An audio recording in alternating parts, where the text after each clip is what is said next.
రాజ్ కనుగోలు గారు మేము కలిసి బొంబాయి మిఠాయి కేడీపీ కిరణ్ గారు సినిమాలు రెడీ చేయడం జరిగింది. సినిమాకి రిలీజ్ చేయడానికి డేట్ లేని పరిస్థితుల్లో ఇలా ఇండస్ట్రీ ఉంది. ఎందుకంటే సినిమా కాపీ వచ్చి సుమారు 2 నెలలు అయింది. బిజినెస్ కూడా అయింది. కానీ సినిమా రిలీజ్ చేయాలంటే వారానికి 10 సినిమాలు 8 సినిమాలు రిలీజ్ అవుతుంటే ఆ సముద్రంలో కొట్టుకుపోతుందని భయం వేసి సినిమా రిలీజ్ చేయకుండా పక్కన పెట్టి కూర్చున్నాం. అలాగే ఈ నెలలో తయారైన 3వ సినిమా మా శశికళ. ఈ తమిళ్లో హారర్ మూవీ. జనరల్గా హారర్ కామెడీ సినిమాలు ఉంటాయి. ఇది హారర్ సెంటిమెంట్ సినిమా. ఇది ఒక చిన్నపిల్లల మీదకి ఒక దెయ్యం వస్తే అది ఎలా ఉంటుందనే విషయం కాదంతా కూడా జరుగుతుంది. ఇది భారతీ రాజా గారు తమ్ముడు ఈ సినిమాలో ఒక మెయిన్ క్యారెక్టర్ వేశారు. అలాగే భారతీ రాజా గారి శిష్యుడు వినూతి రాజా గారి విశ్వారతి ఈ సినిమాకి డైరెక్షన్ చేశారు. ఇది అక్కడ సినిమా చూసి బాగుంది, సెంటిమెంట్ బాగుంటుంది ఉద్దేశంతో ఈ సినిమా డబ్బింగ్ చేయడం జరిగింది. డిస్ట్రిబ్యూటర్ కూడా ఆ సినిమా చేద్దాం ఈ సినిమా చేద్దాం మన చేతులు లేకుండా ఆ డిస్ట్రిబ్యూటర్ ఏ సినిమా రిలీజ్ చేయమంటే ఆ సినిమా రిలీజ్ చేసే పరిస్థితిలో ఉంది. ఈ సినిమాకి ఫస్ట్ పాస్ట్ చూసిన వెంటనే మా ముందుకు వచ్చిన అగర్వాల్ గారు సొంతంగా ఒక డిస్ట్రిబ్యూషన్ ఆఫీస్ ఓపెన్ చేస్తూ ఫస్ట్ సినిమాగా సెంటిమెంట్ ఈ సినిమా మేము చేస్తాం సార్ ముందుకు వచ్చి మాకు సంజీవి అండ్ అగర్వాల్ గారు కూడా వచ్చి సినిమాని కొనడం జరిగింది. వాళ్ళు యాక్చువల్గా ఓటు దగ్గర సినిమా రిలీజ్ చేద్దామని మేము 2 వారాల నుంచి ప్లాన్ చేసుకుంటే ఓటు దగ్గర 14 సినిమాలు రిలీజ్ అవుతున్న ఉద్దేశంతో వద్దండి మనం 14 దగ్గర రిలీజ్ చేద్దామని చెప్పేసి ఆ డిస్ట్రిబ్యూటర్ సలహా మేరకి ఈ సినిమాని 14 దగ్గర రిలీజ్ చేయడానికి సలహా చేస్తున్నాం. ఇలాగ ఈవేళ ఒక సినిమా తీసి రిలీజ్ చేయాలంటే చాలా ఇబ్బందులు ఉన్నాయి. ఆర్థిక ఇబ్బందులు లేవు కానీ ప్రణాళికబద్ధం లేకుండా కొత్త నిర్మాతలు వచ్చి వాళ్ళు ఇష్టం సినిమా తీసి ఇష్టం డేట్ వేసి రిలీజ్ చేయడం వల్ల రెగ్యులర్గా సినిమా తీసి మాలాంటి వాళ్ళకి కొంచెం ఇబ్బందిగా ఉంది.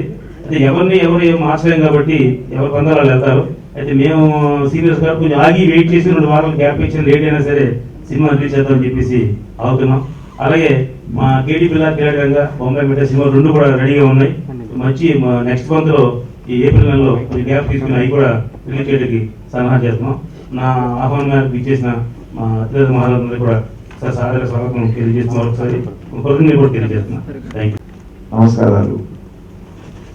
ఒకప్పుడు సినిమా ఇండస్ట్రీలో నాకు తెలిసి సురేష్ ప్రొడక్షన్స్ అనగానే రామానాయుడు గారి పేరు చెప్పేవారు. జగవతి పిక్చర్స్ అంటే జగవతి రాజేంద్ర స్వామి గారి పేరు చెప్పేసేవారు ఆటోమేటిక్గా. అన్నపూర్ణ ప్రొడక్షన్స్ అంటే అన్నపూర్ణ పిక్చర్స్ అంటే దుప్పాటి మన్సూదన్న గారి పేరు. ఈ రోజు వ్యవహార టాకీస్ అంటే రామసత్యనారాయణ గారి పేరు అలా ఉండబడిపోయింది. నిజంగా చెప్పాలంటే కూడా రామసత్యనారాయణ గారు నాకు ఇక్కడే కాదు పాలకొల్లు నుంచి పరిచయం.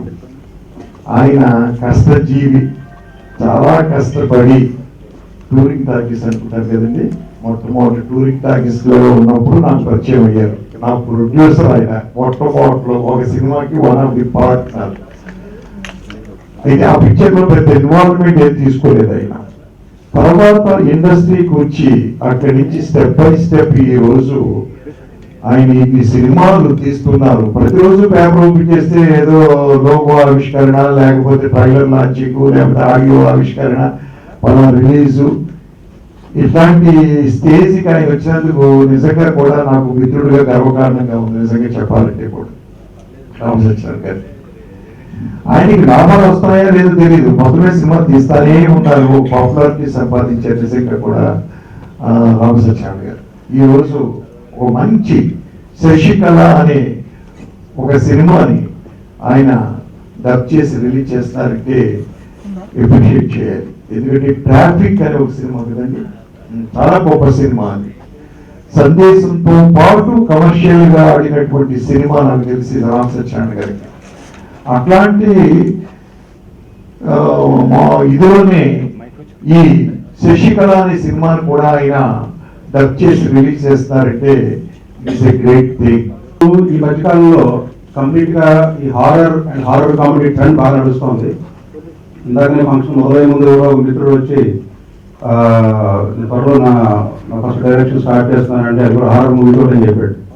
So that is the craze for horror right now. ఇప్పుడు హారర్ సినిమాలు తీయడం గొప్ప కాదు, ఆ సినిమాలు ఎక్కడో బాగా ఆడే కదా అని చెప్పి అవి కొని అవి ఇక్కడ డబ్బింగ్ చేసి రిలీజ్ చేయడం కూడా గొప్ప కాదు. అంటే అడ్మిటేసే అవి కొనడం ఇక్కడ తీసుకురావడం వరకు గొప్ప కాదు, రిలీజ్ చేయడం అనేది చాలా గొప్ప విషయం.